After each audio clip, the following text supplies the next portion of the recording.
我掏空半生家产帮儿子补贴彩礼，无偿伺候他们夫妻俩7年。说了多少次我不吃这个？你故意的吧？就因为一碗折耳根，他们竟要把我赶出家门。我用力给了儿子一巴掌，转身就回到乡里重操旧业。如今我刚闯出起色，又接到了儿子的电话。又做这破东西，一股子土腥味儿，还让不让人吃饭了？爸，你就不能改改你的乡下毛病？微微闻不惯这个味道，你非做不可吗？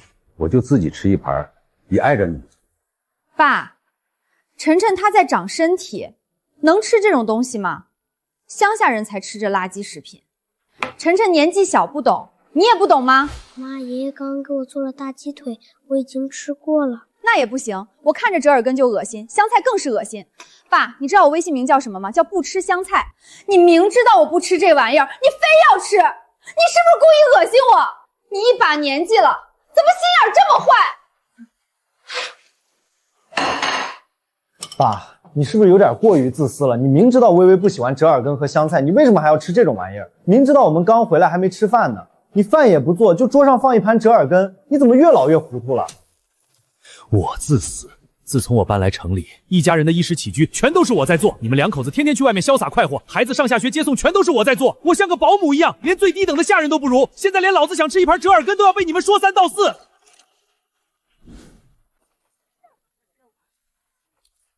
哎呀，这是干什么？微微，你怎么又对你公公发脾气？妈平时怎么教你的？做人要懂得尊老爱幼。不过话说回来，亲家，我也得说你2句。孩子们在城里打拼不容易，你从乡下来，很多生活习惯确实要改一改。你看这个折耳菜那个味道，说句不好听的，楼上楼下都能闻到，人家还以为我们家在腌咸菜呢。我给你带了这个高钙的，比折耳根有营养多了。亲家，你以前在乡下养蜂，没见过这些好东西，不怪你。但人要学着进步嘛，总不能一辈子吃草根树皮，对吧？咱们农村出身不打紧，但是要懂得多学，适应城里的生活。妈说的对。行了行了，我也不说你了，省得你觉得我这当亲家的刻薄。这核桃乳你拿着喝，一箱60、70呢，你在乡下可喝不着。以后别吃那些乱七八糟的野菜了，让邻居看见多丢孩子们的脸啊！亲家，我说这些可是为你好。你这辈子在乡下待惯了，不懂城里的规矩，我教你，你得听不是？妈，还有2天你就要过生日了，我这提前给你包了个大红包。还是明宇最孝顺了。这可不止呢。妈，您不是一直想去国外玩吗？趁着你这次生日啊，明宇特意订了几张去巴厘岛的机票，等你生日那天我们就去巴厘岛玩，还要带上晨晨。晨晨，你想不想跟我们一起去巴厘岛啊？亲家，你妈，我只订了4张机票，3大1小。我爸这辈子就没见过什么世面，他去巴厘岛那等于是土包子进城，太浪费了。他就喜欢待在家里。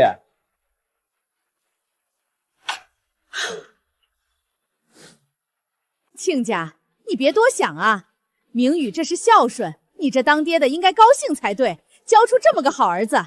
不过说真的，巴厘岛那地方，你连普通话都说不利索，去了也是受罪。孩子们是为你好，你连香菜折耳根都离不开，到了那边顿顿西餐，你哪吃得惯？到时候闹肚子，还得孩子们伺候你，那不是添乱吗？对啊，爸，我这都是为你好。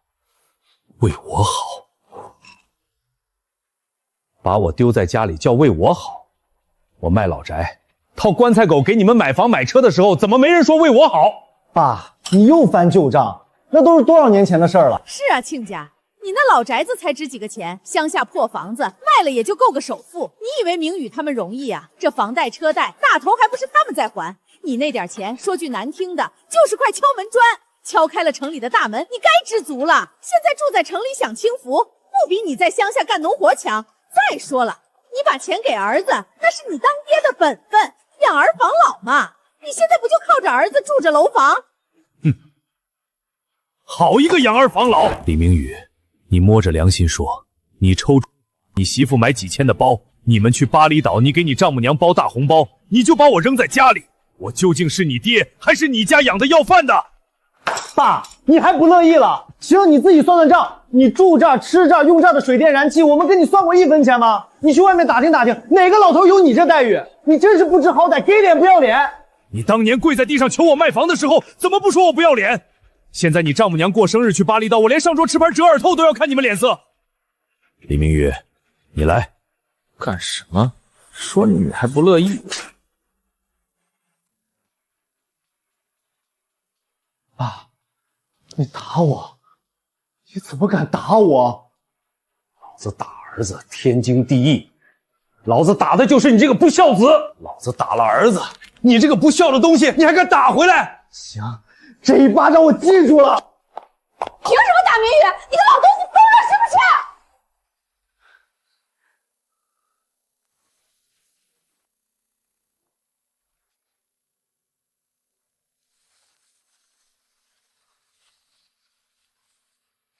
亲家，你这是干什么？半只脚都踏进棺材的人了，怎么还跟小孩似的耍脾气？你就这么一个儿子，往后死了还得指望他给你摔盆呢。你现在把他得罪狠了，将来谁给你处理后事？你拎着这点破玩意儿去哪儿？回乡下？你乡下还有房吗？要我说，你给明宇认真道个歉就得了。你要是心里过意不去，拿钱出来补贴家用也行，这样大家脸上都好看。你说呢？爷爷别走，让他走，走出这个门就别想再回来。爷爷，你以后还会回来吗？爷爷不回来了。你要是想爷爷，等你以后长大了，回乡下来看爷爷。我会想爷爷的，爷爷也会想你的。让他走呗，老东西没本事就算了，脾气还这么大。明宇工作这么辛苦，还搁家里找不痛快，他老家宅子也没了，兜里又没子儿，看他出去能坚持几天，迟早哭着回来求我们。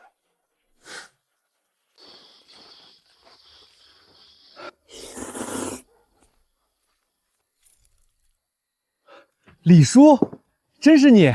你咋回来了？振军啊，你咋还在村里？嗨，我爹妈前2年都走了，我在城里也混不下去，就回来了。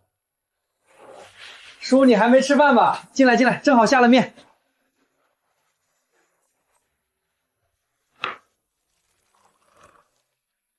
我把城里的房子卖了，给我儿子还债，结果他嫌我丢人，把我赶出来了。李明宇他妈的还是人吗？小时候你给我们掏蜂蜜吃，他自己碗里的吃完了，你还把你那份给他。他缠我家枣，我上树给他摘，裤子挂破了，回家挨了我爹一顿揍。这些事儿他都忘了。叔，我爹妈没了，我一个人守着这破房子。你要是不嫌弃，以后这就是你家，我认你当干爹，给你养老。你这个臭小子，自己都养活不了吧，还给我养老？叔，咱条件是差了点，但是肚子可以管饱。振军，你想学养蜂吗？养蜂？就是叔你以前养的那种？对，山里花好，养出来的蜜不比哪儿差。叔打算重操旧业。乐意，叔，我乐意。我这辈子没啥本事，但你当年管蜜蜂的那个样子，我记到现在。满山的蜜蜂围着你转，你一点都不怕。我当时就觉得，叔你是神人。叔现在老了，叔你才50岁吧？不老，真不老，真不老。是啊，真不老。我的人生才刚刚开始呢。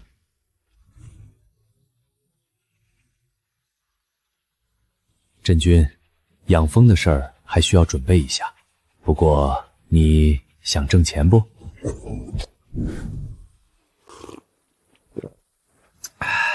叔，你刚说靠着雨挣钱，下雨了咋挣？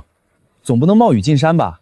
山路滑得很，摔着可不是闹着玩的。这雨就是送钱来的。叔给你上第一课，咱们就靠这场雨挣第1桶金。有了启动资金，蜂箱蜂种都好办，不用攥着俩钱缩手缩脚。啊，叔你别卖关子了，咋挣啊？进山采蘑菇，那玩意儿漫山遍野找1天也捡不了半筐，值不了几个钱，比蘑菇值钱10倍都不止。早点睡，明天凌晨4点出发，带好背篓、镰刀、小铲子，都磨快点。咱们进山捡宝贝。4点，天还没亮呢，这黑灯瞎火的进山，不怕遇上野兽啊？行，都听叔的，你说几点就几点。嘿嘿，对了叔，要不咱们打个赌，要是明天真能捡着值钱的宝贝，我输你1瓶上好的包谷酒；要是捡不着，你得提前教我一手找蜂的绝活，咋样？行，就这么定了。你小子可别耍赖。振军，起了，再晚菌子就被别人捡走了。叔，这才几点啊？鸡都没叫呢。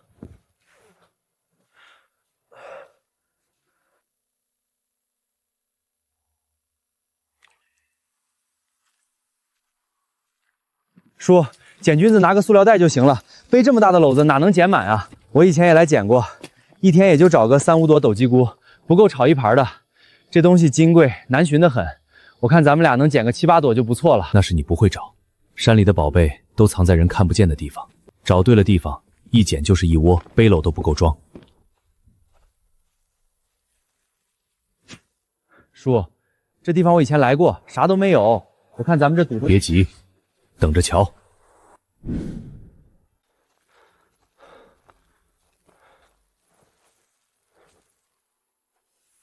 你看这儿，看啥啊，叔？啥都没有啊，就点泥巴和青苔，咋了？这下面还能长出金子不成？看白蚁窝、斗鸡菇、三塔菇都是跟着白蚁窝长，白蚁窝在哪儿，菌丝就在哪儿。白蚁帮着养菌丝，菌丝靠白蚁的分泌物长，这是山里的规矩。昨晚雨一浇，温度湿度刚好，菌丝一夜就能顶出土。等太阳一出来，菌盖撑开就不值钱了。这一片下面都是连在一起的蚁窝，有一朵就有一窝。你在旁边草丛里扒扒看，动作轻点，别踩坏了菌盖。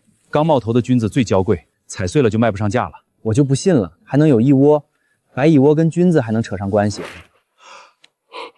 叔，这一片全是，我的妈呀！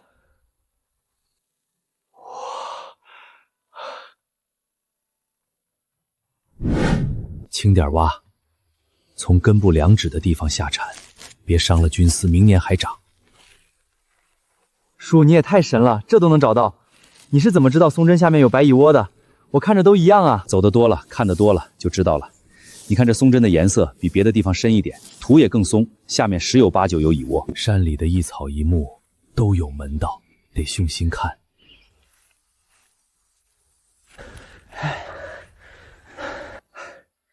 叔，你也太神了，我以前找1天都找不到几垛，你带着我2小时就挖了这么多，这也太厉害了吧！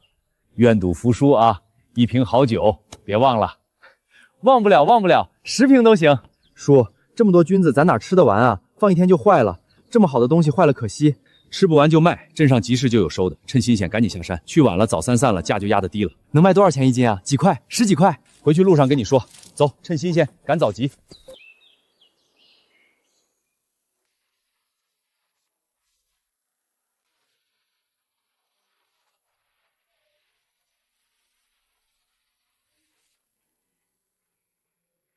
哟，这么新鲜的斗鸡菌，品相真好，刚从山里挖的。老板，让我称2斤，多少钱1斤？大家别挤，都有，350一斤，保证都是野生的，刚下山的。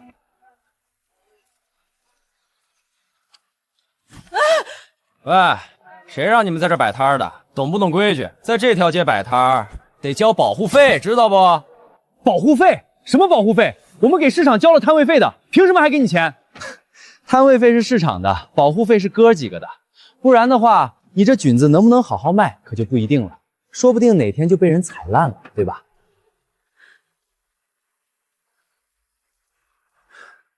我们凭什么给你钱？想白拿，门都没有！不给是吧？不给钱就别在这儿卖，我看你是不想混了。年轻人做事别太绝，都是混口饭吃。老东西还敢教育我！住手！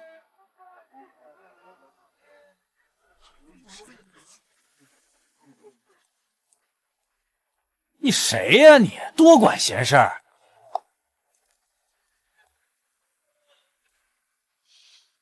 师傅，你这都是野生的，刚从山里挖的，你看这泥土都还是湿的。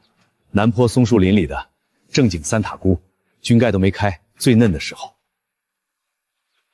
你这些菌子我全要了，450一斤，卖吗？450？我的天，这价也太高了！全要？对，全要。小周称重点钱。好的，唐总。唐总，总共32斤整。等等，这些菌子我们包了，凭什么你们说拿走就拿走？总得有个先来后到吧？云顶国际酒店收财，你有意见？有意见找你们镇长说。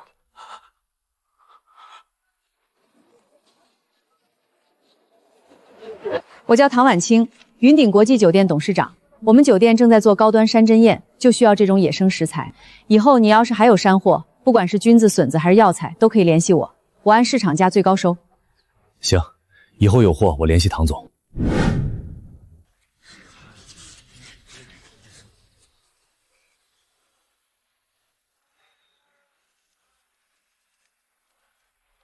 叔，1万多，咱们一早上就挣了1万多。我以前打工半年才能攒这么多，这也太离谱了，跟做梦似的。淡定点儿，这才刚开始，山里的宝贝多着呢。菌子只是季节性的，受天气影响大，不能常年做。长久之计，还得靠养蜂。哎呦，守山，啥时候回来的？我听说你去城里享高福了，咋有空回镇上？刚回来没多久，打算重操旧业养蜂。王老板，给我拿20套标准杉木蜂箱，20筐优良中蜂种群，再拿点巢矿、巢基、摇蜜机，全套都配置。全套下来8200块，咱们老熟人了，给你抹零，8000块整，咋样？叔，8000块也太贵了，一下子把大半积蓄都投进去了。要不先少买几箱，买个5、6箱试试水，行的话再扩，咋样？要做就正经做，试什么水？养蜂这东西靠的是技术和耐心，不是碰运气。咱们山里蜜源好，我的手艺你放心，只要蜂群稳住，下半年就能回本。20箱不算多，以后还得扩。可是放心，赔不了，就按这个来。麻烦你找个3轮车，帮我们送到村西槐树林那边。没问题，我亲自送过去，顺便帮你们搭把手。守山啊，你这地方选得好，背风向阳，地势高不积水，周围杨槐、荆条、野天花，漫山遍野，是块养蜂的宝地。以你的手艺，肯定能成。借你吉言，叔，咱们真就干起来了。8000块钱说投就投了，哼，不然呢？走，搭蜂架、盆箱，今天先把种群安置好。记住，蜂箱得架离地面半米，防地巢、防蚂蚁。巢门朝南，避开西北风口。蜂箱之间得留够距离，不能太挤，不然蜜蜂容易打架。每箱都得做记号，方便记录蜂王状态。以后每天早上第一件事就是绕蜂场走一圈，看巢门口的蜜蜂状态正不正常。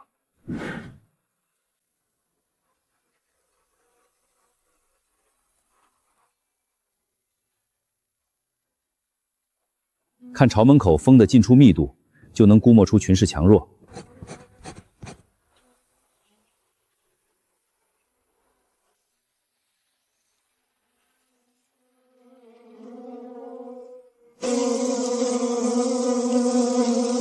叔，你看这蜂怎么回事？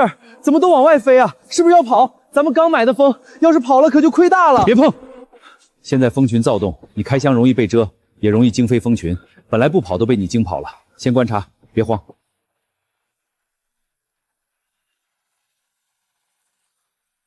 不好，是蜂螨。蜂螨？那是什么？是蜜蜂的寄生虫，趴在蜜蜂身上吸血，繁殖特别快，不及时治，蜂群慢慢就垮了，严重的整群都会死。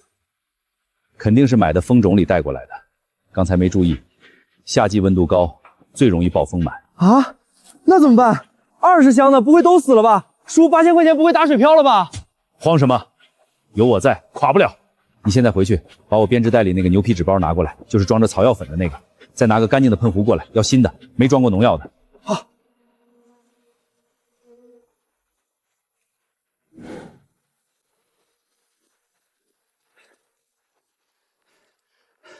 叔，拿来了，这草药粉能治蜂螨。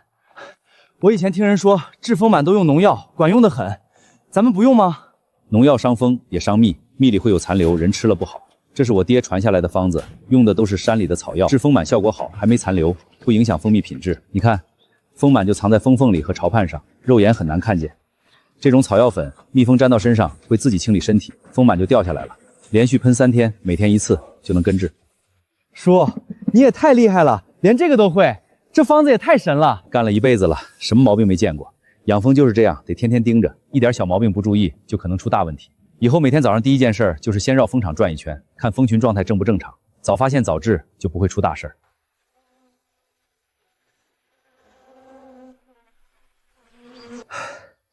可算好了，吓死我了，我还以为刚起步就要赔本呢。叔，你真是我的定海神针。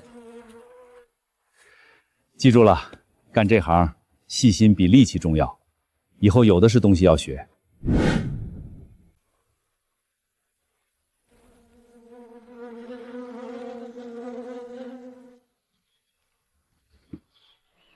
叔，今天第一次摇蜜，我得好好学学。别急，摇蜜有讲究，先把蜂盖蜡割掉，要割平，顺着巢皮的面走，别割深了，浪费蜜也伤子皮。摇的时候转速要匀，先慢后快，再慢慢停下，不然会把幼虫甩出来。伤了子皮，蜂群就弱了。哇，好香，一股槐花味儿，比城里卖的蜂蜜香多了。这就是洋槐蜜，色如白水，清透透亮，甜度高，口感不腻，是蜜中上品。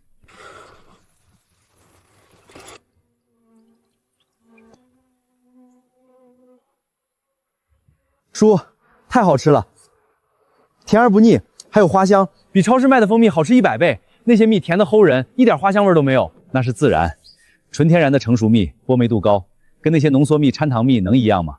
咱们古法养蜂，1年就取2、3次，蜜酿够日子了才取，自然醇厚。叔，这第一批蜜咱们真给云顶酒店送过去，人家那么大的5星级酒店，什么好蜜没见过，能看得上咱们的蜜吗？别到时候人家嫌品质不好给退回来，那可就丢人了。放心，咱们的蜜品质绝对够，我养了30年蜂，这点把握还是有的。唐总做高端餐饮，最认纯天然的好东西。走，去趟云顶酒店，提前跟唐总打个电话，省得他不在。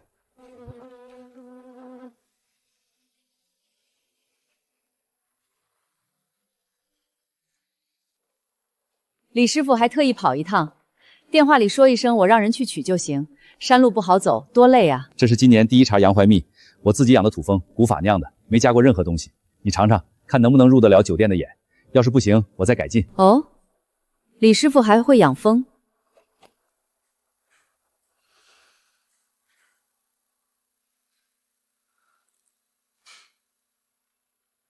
陈厨，你尝尝。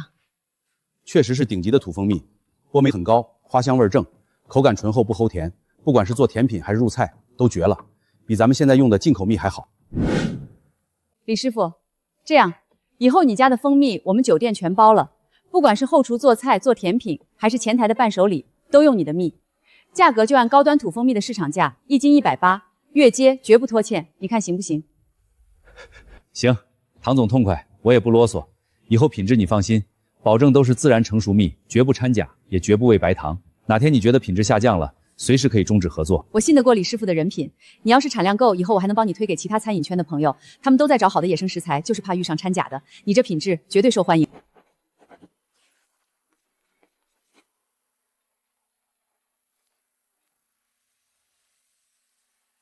叔，1斤180呀，咱们20壶蜂，1年下来光蜂蜜就得挣多少钱啊？这比打工强10倍都不止。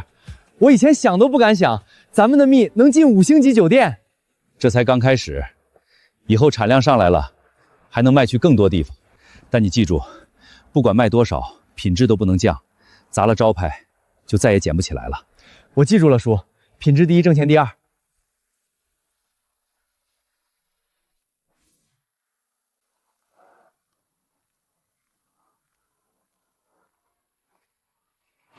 对了，小林，你公公回村了是吧？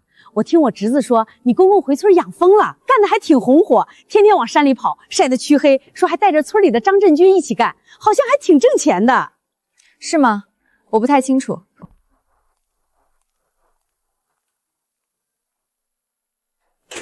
你猜我今天听见什么了？你爸回村之后，居然养起蜜蜂了，天天跟个老农似的满山跑，真够丢人的。一把年纪了，干点啥不好，非要搞这些不上台面的东西，说出去别人都得笑，说我们家把公公赶回去养蜂了。养蜂？他以前不就干这个的吗？一把年纪了还折腾，能挣几个钱？我看就是闲的。可不是嘛，养蜂能挣多少钱？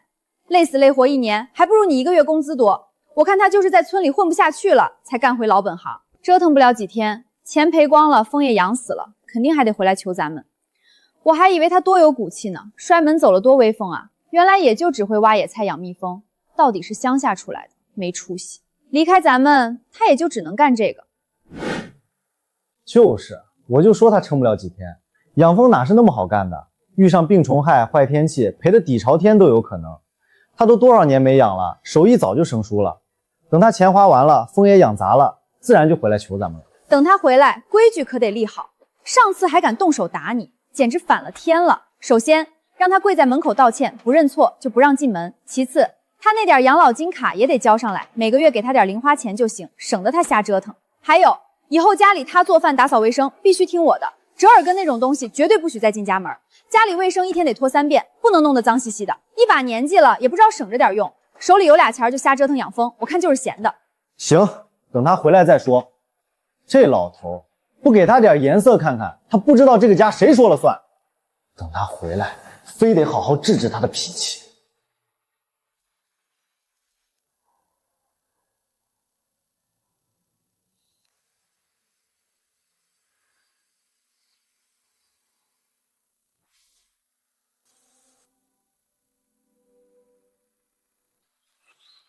叔，咱们这是去哪儿啊？走这么深，这边都快到山顶了，平时都没人来。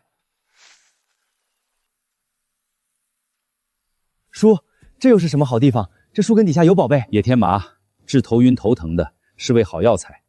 天麻喜欢长在腐燃之后的树根下，背阴潮湿的地方，尤其是老松树底下最容易长。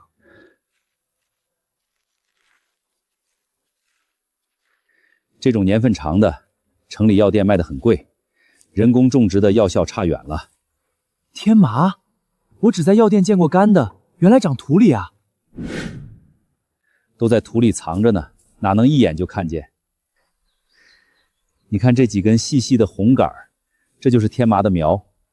天麻没有叶子，就靠这根苗吸收养分。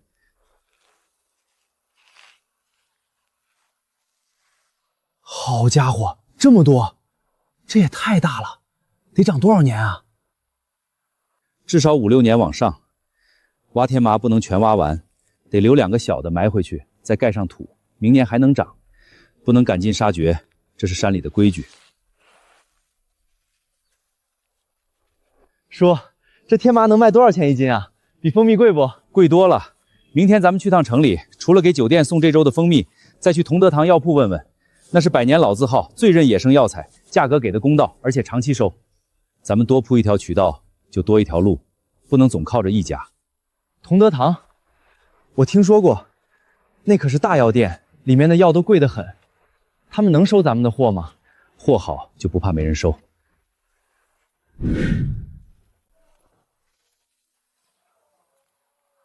师傅，收野生天麻不？拿过来我看看。现在人工种植的多，野生的少，很多都拿种植的冒充野生的，我见得多了。我们这可是正经野生的，刚从深山里挖的，不信你看，上面还有松叶腐育土呢。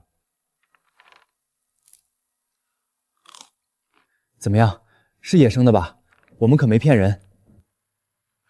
好东西，正经的野生乌天麻，个头饱满，断面明亮，角质样明显，年份足，至少有5、6年了。这种品相的野生天麻现在可不多见了。师傅怎么称呼？有多少我们收多少，价格按市面上等的，1斤220，怎么样？不亏你吧？行，一共7斤8两，你称称。我叫陈德山，是这儿的坐堂药师。以后再有野生药材，不管是天麻、石斛还是黄精，都可以送过来，我们常年收，只要品质好，价格好说，绝对比别家高。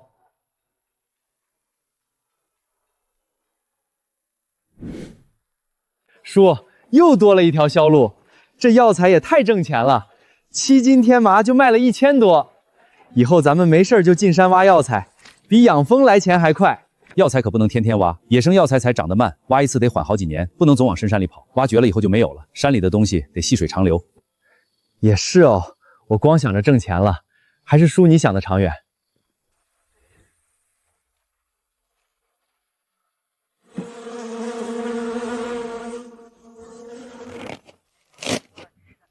叔，现在咱们的货都不够卖了，好几家店都催着要货，说客人点名要老李的山货，说买着放心，纯野生不掺假。叔，我算了算，这才3个多月，咱们扣掉本钱，纯利润都快5万了，比我打工1年挣的都多。我以前想都不敢想，我也能挣这么多钱。别急，慢慢来，品质第一，宁可少卖，也不能砸了招牌。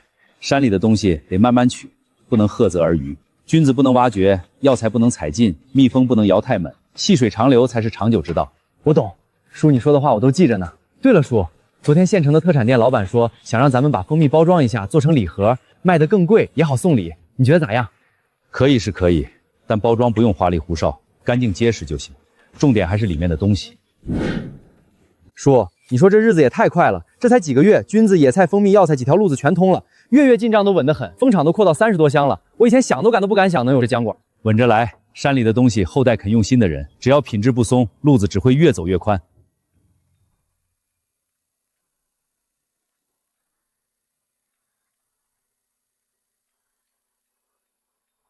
李先生您好，我马上联系唐总，请您稍等。李师傅，辛苦你特意跑一趟。这是野生铁皮石斛，品相这么好，还是背阴崖壁上长的崖壁货。前阵子进山找着的，年份不短了，看着品相好就先给你带过来了，你看看能用得上不？要是用不上，我转头送同德堂去。太能用得上了，我们酒店正好缺好的石斛，外面供应商送来的大多是种植的，药效差远了，做高端汤品根本不行。李师傅，你总能给我带来惊喜。唐总，菌子笋干按原价，石斛和金苗蜜按高端食材价核算，这批货总共21000块整。行，当场结现金给李师傅。叔，2万多，这才几个月啊，咱们一趟货就挣这么多，以前我打工1年都攒不下这个数，跟做梦似的。沉住气，这都是靠品质攒出来的，往后稳着走，只会越来越好。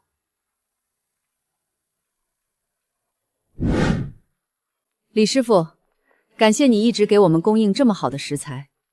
这是我们酒店的贵宾黑卡，7楼天空餐厅通用，吃饭消费都打7折，还能优先定位。你有空可以上去尝尝味道，也帮我们提点意见。这多不好意思，我们就是正常供货，哪能收你这么贵重的卡？唐总，你太客气了。有什么不好意思的？你可是我的金牌供货商，以后还要长期合作呢。再说你带家人朋友来吃饭也方便，咱们合作共赢，千万别客气。行，那我就不跟唐总客气了，谢谢你了。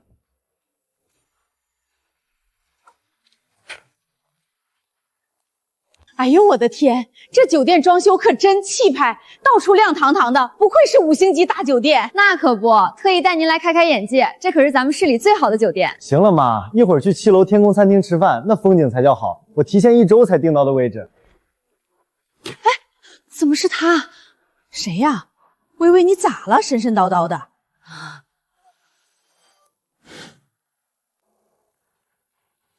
爷爷。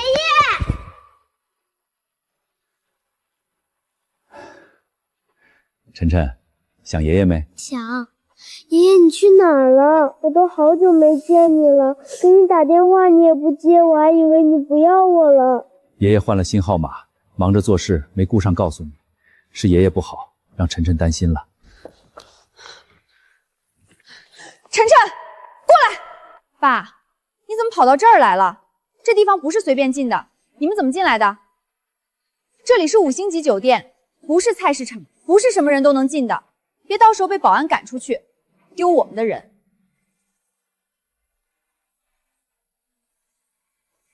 爸，你跟踪我们，你怎么知道我们来这儿吃饭？是不是特意跟过来想蹭饭？我跟你说，你别在这儿闹，要吃饭回家吃去，别在这儿给我丢脸。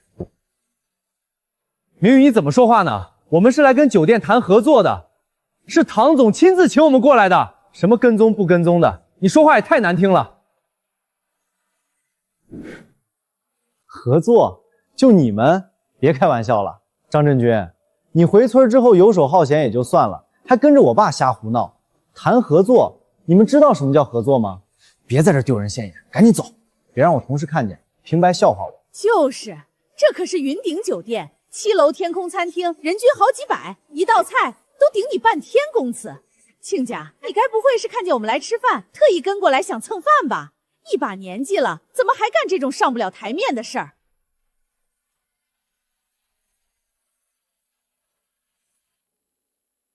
你们大老远跑过来就吃这个？我前阵子听晨晨说，你公司发了餐厅满减券，指定3道菜免费吃，就是这个。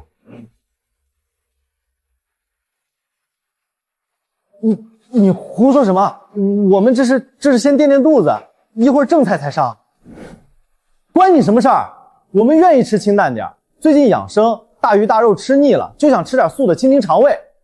倒是你穿成这样就进来了，别一会儿吃霸王餐被人赶出去，那才叫丢人。就是，这里一道菜几百块，你身上那点钱够付吗？别到时候赖上明宇，让他给你买单。我们可没闲钱给你造，我们自己挣钱也不容易，哪能跟你似的，挣点钱就瞎造。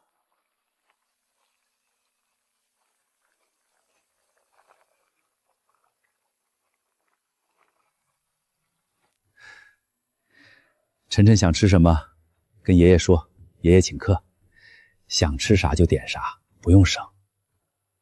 没事儿，爷爷请客，想吃什么就说。你妈不说你，有爷爷呢。我想吃那个菌菇火锅。好，咱们就吃菌菇火锅。服务员，给我来一份云顶山珍菌王锅，一份松露焗奥黛，一份虫草花炖花椒，再来2份时令蔬菜。对了，再加一份儿童牛排，7分熟。先上这些，不够再点。好的，先生，请稍等。等等，别坐！爸，你胡闹什么？你别想赖上我们。吃霸王餐被抓了，我们可不管你。就是，你要是吃霸王餐被抓，我们可不管你。你自己丢人，别连累我们。我们可没带那么大的钱，不可能帮你付账。爸，你一把年纪了，怎么还干这种事儿？赶紧跟人家说退了，咱们吃自己的就行。你这不是故意让我们难堪吗？哎呦，还真敢点啊！这一桌下来好几千，你掏得出来吗？我看你就是故意的，想赖上你儿子。一把年纪了，怎么这么为老不尊啊？大家都来评评理，这老头从农村来的，身上没几个钱，跑到5星级酒店蹭餐，故意点一堆贵菜，转头就想让他儿子买单。天底下哪有这样当爹的，专门坑自己的亲生儿子？保安，保安在哪儿？有人想吃霸王餐，你们管不管？快过来把人赶出去，别耽误其他客人吃饭。等菜上了没人付钱，损失算谁的？我们可不担这个责。就是这个人，农村来的，身上没钱，故意点一堆贵菜，想吃霸王餐。先生，请问您点的菜品可以正常结账吗？麻烦您出示一下付款码，我们先做个预确认。这是酒店的规定，还希望您配合。他结什么账？这是我爸从农村来的，身上连200块都掏不出来。你们赶紧把他请出去，别扫了大家的兴。我跟他不熟，他吃的饭我们绝对不买单。看着挺老实的，怎么干这种事儿啊？亲儿子都这么撇清，也太绝情了吧！穿成这样来5星级酒店吃霸王餐，胆子也太大了。我是你们唐总的客人。唐总，爸，你是不是挖野菜挖糊涂了？云顶酒店的唐总是什么人物？你认识人家吗？吹牛也不打个草稿。就是，也不看看自己什么身份，唐总什么身价，能认识你一个养蜂的？笑死人了！我看你是想钱想疯了，什么大话都敢说，什么笑死人！爸，你别在这丢人现眼了，行不行？赶紧跟保安出去，别在这闹了，我都替你脸红。先生，麻烦您配合一下，不要让我们难做，不然我们只能动手请您出去了。你们别胡说，我们真是唐总请来的供货商，不信你们打电话问。供货商就他。别逗了，一个养蜂的能给云顶酒店供货，做梦呢！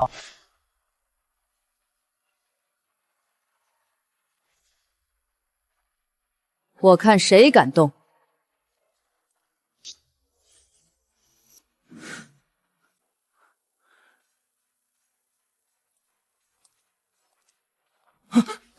唐总，您怎么过来了？是我们哪里没做好吗？李师傅，不好意思，我来晚了，让你受委屈了。是我们管理不到位，底下人没眼力见，怠慢了贵客。回头我一定好好整顿。没事，唐总，一点小误会，不碍事。谁给你们的胆子，敢对我的客人动手？李师傅是我最重要的合作伙伴，是酒店的金牌供货商，你们也敢怠慢？明天不用来了，直接去人事办离职吧。唐总，我们错了，我们不知道这位先生是您的客人，是我们有眼无珠，求您再给我们一次机会吧。怎么会？爸真的认识唐总？还是金牌供货商？不可能啊！他一个乡下养蜂的，怎么可能搭上云顶酒店的关系？完了，刚才那些话不会都被听见了吧？这怎么回事？指不定是装的呢。原来真是唐总的客人啊！刚才那人还喊着人家吃霸王餐，这下脸都打肿了。可不是嘛，亲儿子都这么挤兑亲爹，也是开了眼了。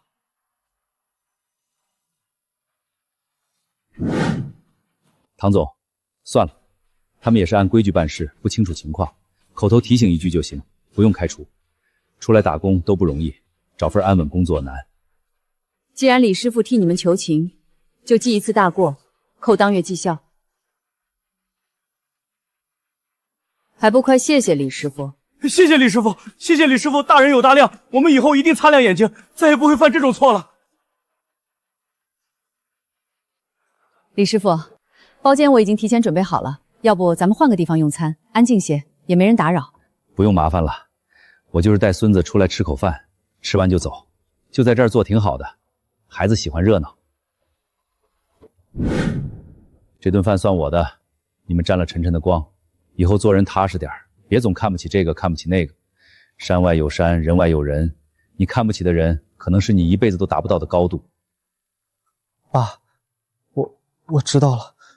原来人家老爷子是酒店的大供应商啊，难怪这么有底气。这儿子儿媳也太不是东西了，自己亲爹都不认，还污蔑人家吃霸王餐，穿的人模狗样的，心思怎么这么坏？这下打脸了吧？真是活该！这叫什么事儿啊？早知道就不说那些话了。别说了，赶紧吃完走吧，丢死人了。麻烦上菜吧，刚才点的那些。那李师傅您慢用，有什么事随时叫我，我先去忙了。好。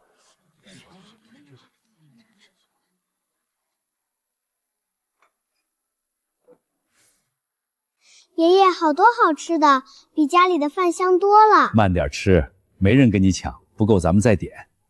叔，那我可就不客气了啊！今天沾你和晨晨的光，开荤。爷爷，你什么时候回家啊？你跟我们一起回家好不好？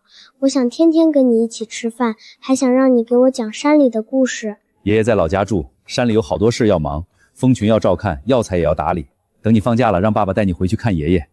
爷爷带你去看小蜜蜂、采野果子、掏鸟窝，比城里好玩多了。真的吗？那我放假了一定去，我要去看小蜜蜂酿蜜。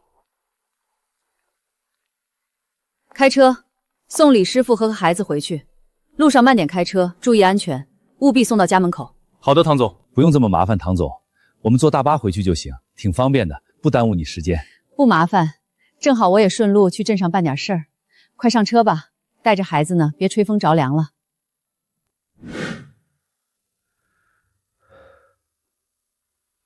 叔，这座椅也太软了吧，我都不敢使劲坐，怕给人坐坏了。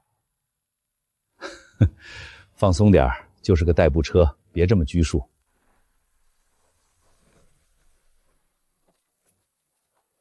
我的妈呀，坐好车还晕乎呢！我的妈呀，叔，今天也太解气了脸！你是没看见明宇他们这个指示的，刚才还趾高气扬说你吃霸王餐，结果脸都被打肿了。还有那车坐上一点声音都没有，软乎乎的，太舒服了！我这辈子都没坐过这么好的车。瞧你这点出息，这有什么好羡慕的？以后咱们好好干，把蜂场扩起来，药材销路稳住，自己也能买得起。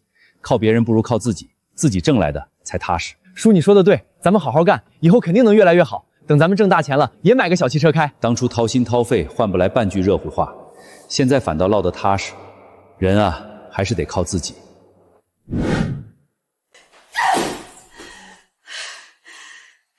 李明宇，你不是天天说你爸就是个没本事的乡巴佬吗？他怎么会认识云顶酒店的唐总，还坐着劳斯莱斯走的？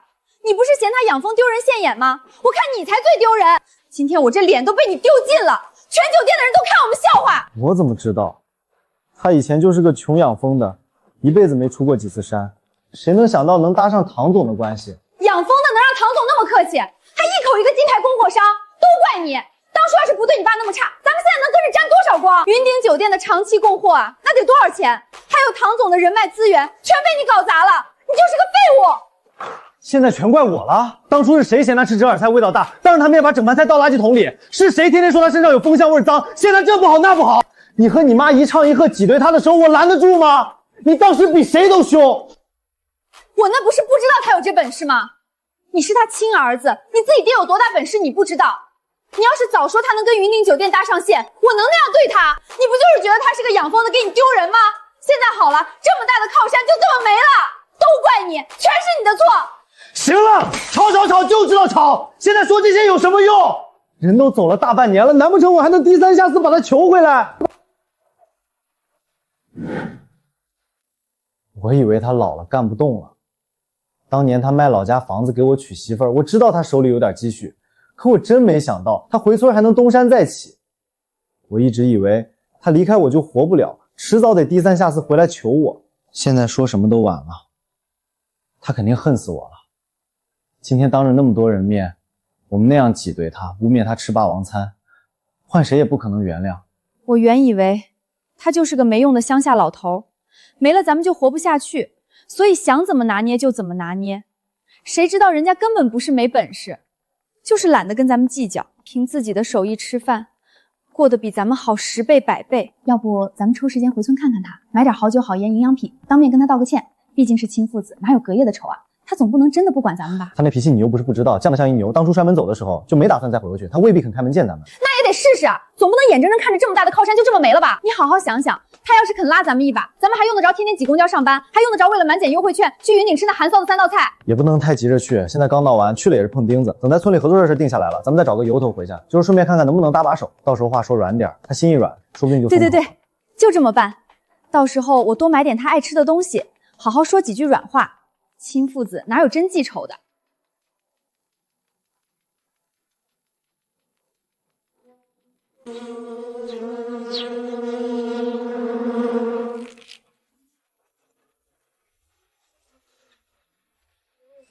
叔，你看这订单都排到下周了，现在周边县市都认咱们首山老李的牌子，都说咱的山货纯野生不掺假，品质过硬，回头客越来越多了。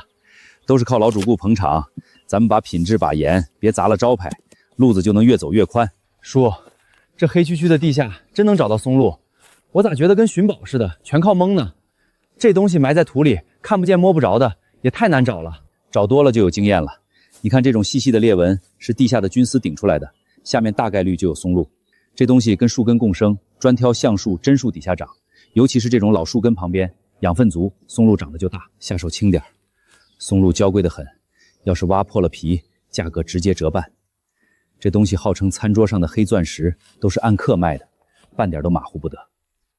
我的妈呀，这么大的松露，闻着还挺香的，一股说不上来的特别味儿。叔，这么大一颗得值多少钱啊？这一趟进山，咱可真是掏着宝了。这一颗最少8000，不光云顶酒店要，城里好几家高端西餐厅都抢着收。这东西稀罕，有钱都不一定能买到，越大越值钱。8000比黄金还贵啊！这山里真是遍地是黄金，以前天天在山里转，都白瞎了这么多宝贝。也就这几年价格涨上来了，以前没人识货，上山见着都当烂土豆扔了。挖松露跟挖天麻一个道理，不能赶尽杀绝，小的得埋回去，菌丝留住了，明年还能接着长。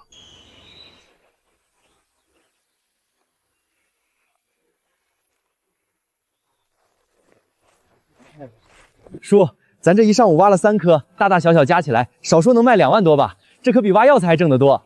这批松露卖出去，又能给蜂场添20箱蜂，照这个速度，年底就能扩到100箱，到时候产量上来了，就能供更多地方，路子也能更宽。叔，我觉得咱们肯定能干成大事儿，以后咱们首山老李的牌子肯定能卖到全省去，到时候咱们也建个干净厂房，顾上村里乡亲，带着大家一起挣钱。首山啊，你可回来了。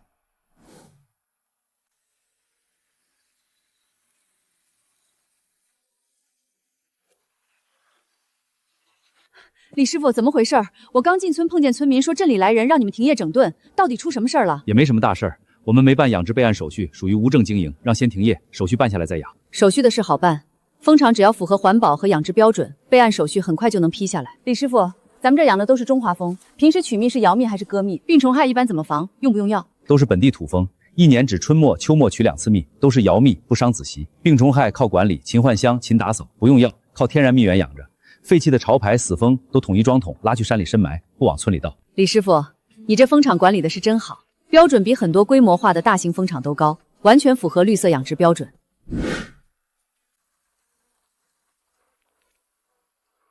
这样，我帮你们去申请营业执照，你这一切都合规，经过检测后，很快营业执照就能下来。手续的事儿你放心，我让助理帮你跑流程，材料你这边准备齐，很快就能批下来。蜂场该怎么养就怎么养，不用停，耽误不了交货。太好了，真是太谢谢唐总了，多亏了你过来，不然我们俩今天可就麻烦大了。这订单都排满了，真停了可赔不起。不用谢，咱们是长期合作伙伴，互相帮忙是应该的。你这边把品质守住，我们酒店也能放心用你的货，互利共赢的事儿。本来今天过来就是想跟你谈深度合作，把你这边的山货、蜂蜜都纳入我们酒店的专属供应链，正好趁这个机会，咱们慢慢聊。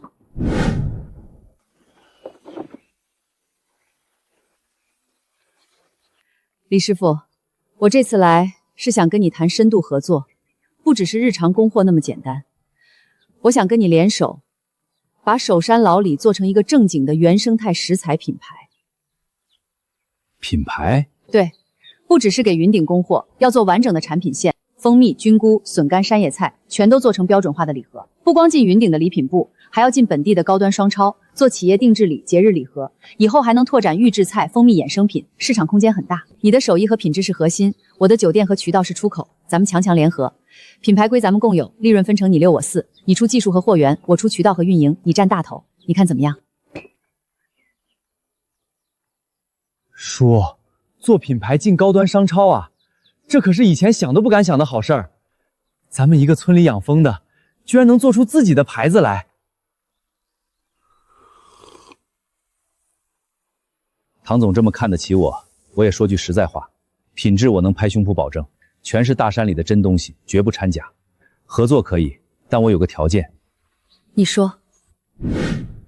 以后规模大了，供货量上来了，我想带着村里的人一起干，成立个合作社，教大家找山货、养蜂、做笋干，统收统销，按合理价格收，让村里人也能挣点钱。这大山养了我们一辈子，不能就我一个人富了。村里年轻人都出去打工了，剩下的都是老人孩子，守着宝山却挣不到钱。要是能带着大家一起干，也不用背井离乡了，老人能看家，孩子也能有爹妈陪。没问题，正好我也想做稳定的原生态食材供应链，建立专属供货基地，咱们可以一起把规模做大。合作社的事儿我全力支持，标准化生产品控体系我来派人做，保产品符合市场要求。李师傅，你这份心比很多只顾着自己挣钱的生业人都强。我让助理整理了初步的合作方案，核心就3条。第1条，全品类独家供货，你这边产出的所有野生山货、蜂蜜、笋干、药材，云顶全渠道包销，价格永远按市场最高价走，签正式合同，月结绝不拖天。第2条，联合打造首山老李原生态品牌，先出蜂蜜礼盒、山珍礼盒2款，我们负责包装设计、资质办理和渠道铺设，进云顶礼品部、本地高端商超，还有企业采购体系，你负责品控和供货，利润分成你占6成，酒店占4成。第3条，共建标准化养殖基地，酒店出一部分资金，你出技术和场地，扩大蜂场规模，同时带动村民加入合作社，统一标准、统一收购、统一品牌，形成稳定的供应链。好，这3条都实在，没虚的。后续还可以做山珍预制菜、蜂蜜衍商品，市场空间大得很。咱们不着急，一步一步来，先把基础打牢。一步一步来，踏踏实实做，对得起大山，也对得起信任咱们的人。合作框架定了，合作社的规矩我也想了3条，都是实在话，你听听行不行？你说，我听着。第一，收购村民的蜂产品和山货，价格必须公道，比市场价高5%，让老百姓实实在在赚到钱，不能让老实人吃亏。第二，技术培训全免费，不管是老人还是妇女，愿意学的都教，养蜂技术、找山货的门道、笋干菌子的加工方法，全都不藏私。学会了，他们守着家就能挣钱，不用往外跑。第三，合作社赚的钱，每年拿出10%，补贴村里的孤寡老人、困难户，还有村小学。山里人日子难，能帮一把是一把。我爹以前就常说，靠山吃山也得养山，做人得厚道，自己富了不算富，大家都好了才是真的好。可以，这部分额外的成本，酒店来承担一部分。做企业也得有社会责任，能帮村里做点实事也是应该的。李师傅，你这份心比很多只顾着挣钱的生业人难得多了。说起来，我离婚8年了，这些年一门心思扑在酒店上，每天见的都是客户、合作伙伴，说的全是场面话，戴着面具过日子。好久没像今天这样安安稳稳坐一下午了。山里真好，安静踏实。当年前夫出轨，卷走了公司一大笔钱，酒店差点垮了。我咬着牙撑了好几年，一点点把摊子捡起来，才做到今天的规模。这些年只顾着往前跑，都忘了停下来喘口气是什么滋味了。本来想着熬出头了，去城里帮着带晨晨，享享清福，哪想到闹成那样。不过也好，回山里来守着蜂场，天天跟大山打交道，心里踏实。平手一吃饭，不用看谁脸色，睡得香，吃得饱，比啥都强。我老伴走了快15年了，那时候明宇才上初中，叛逆的不行，天天跟我对着干。我一个人又当爹又当妈，上山采蜜下地干活，拉扯他长大，供他读大学，攒钱给他在城里买房娶媳妇儿。叔，这几天天热，我总担心蜂群扛不住，夜里真会生潮虫啊。夏天湿热最容易招潮虫，夜里蜂群归巢了，正好挨个看看状态，顺便做做防治。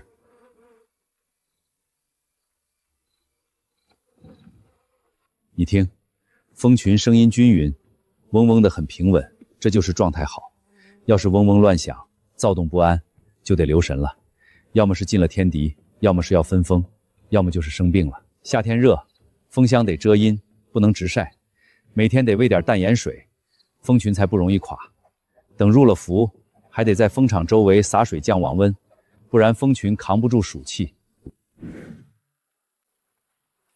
守山啊，我们几个老家伙在家闲着也是闲着，听说你打算搞合作社带大家养蜂，就想过来问问，能不能跟你学学手艺，挣点零花钱贴补家用。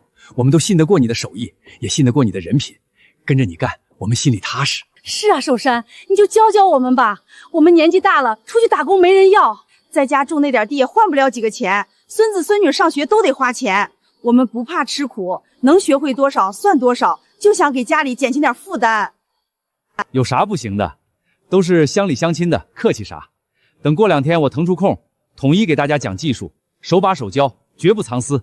哎呀，那可太谢谢你了，守山，有你这话我们就放心了。这下好了，在家就能挣钱，不用拖累孩子了。叔，看来咱们这队伍马上就要壮大了啊！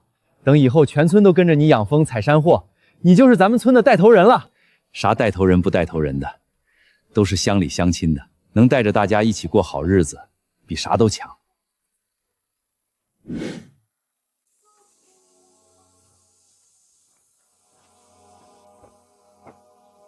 爸，来了。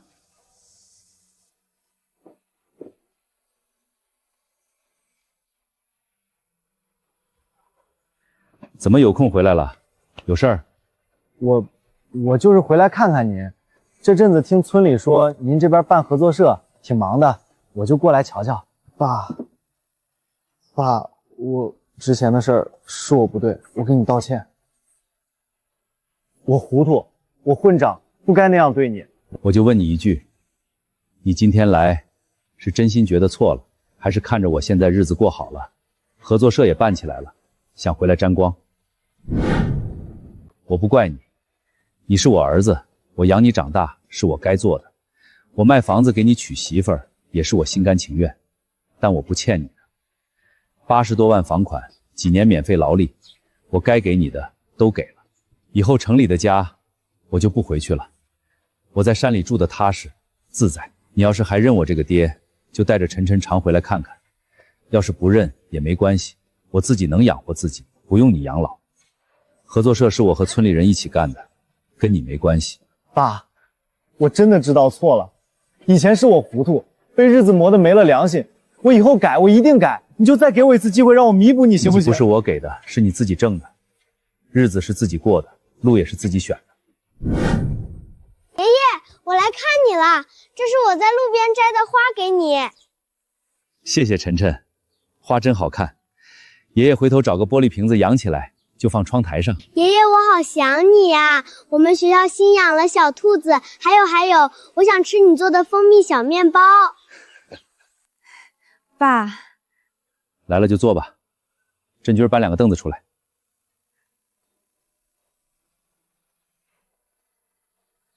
爸，合作社现在生意挺好吧？我刚才进村看见好多人往这边搬货，订单挺多的。爸，你看我现在公司效益也不好，挣的不多，房贷车贷压力大，要不我也加入合作社，帮你跑跑销售，管管城里的渠道。我在城里认识人多，商超企业都有熟人，肯定能帮上大忙。那我投点钱入股行不行？我手里还有点积蓄，投进去年底分点红就行。我也想为合作社出点力。合作社是村民互助性质的，只收本村村民，外人不能入股。而且合作社的钱大部分都要投回生产和村里帮扶，没多少分红。你那点钱还是留着自己用吧，好好过日子。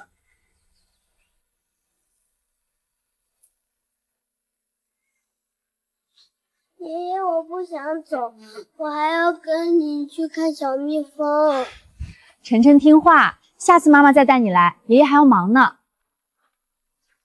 爸，以后我带晨晨常回来看你，你注意身体，别太累着。路上慢点。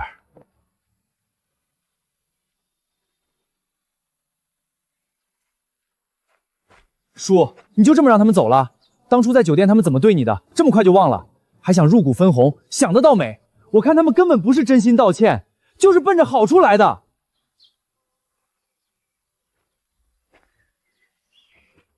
父子一场，总不能真当仇人，但日子各过各的，心里有数就行。合作社是全村人的指望，不能掺和私人恩怨，更不能让他瞎搅和。他要是真心改，日子过好了，比什么都强；要是只想沾光，来了也没用。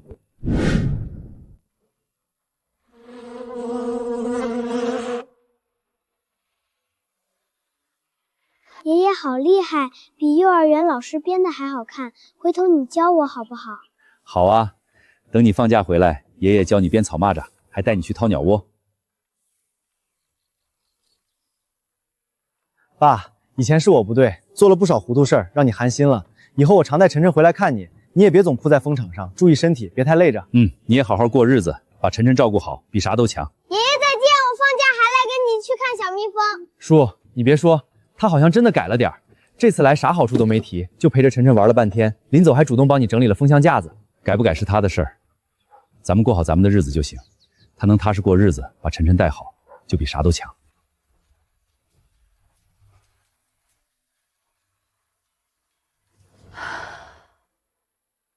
每次来山里待着，都觉得心里特别静。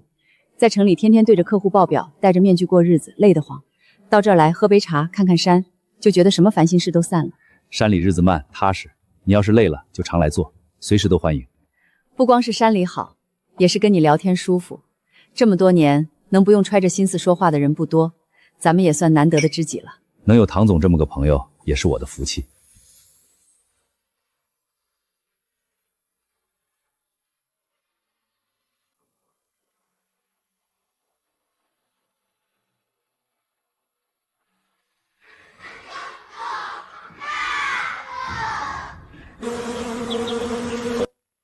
李师傅，忙着呢。唐总来了，快这边坐。镇军刚泡了菊花茶。先给你报个好消息，全市的高端商超渠道全谈下来了，下个月咱们的产品就能正式上架。还有下个月的省农产品展销会，我帮咱们申请到了入口处最好的展位，到时候咱们一起去。对了，第三方刚做的品牌估值比咱们预想的还好，整整翻了3倍。真好啊！当初回村的时候就想着能把几十箱蜂养好，混口饭吃就不错了，没想到能走到今天这步。这都是你们应得的，货真价实的好东西，凭手艺吃饭，就该被更多人看见。只要肯往前走，人生什么时候重新开始都不晚。靠手艺吃饭，凭本事立足，走到哪儿都硬气。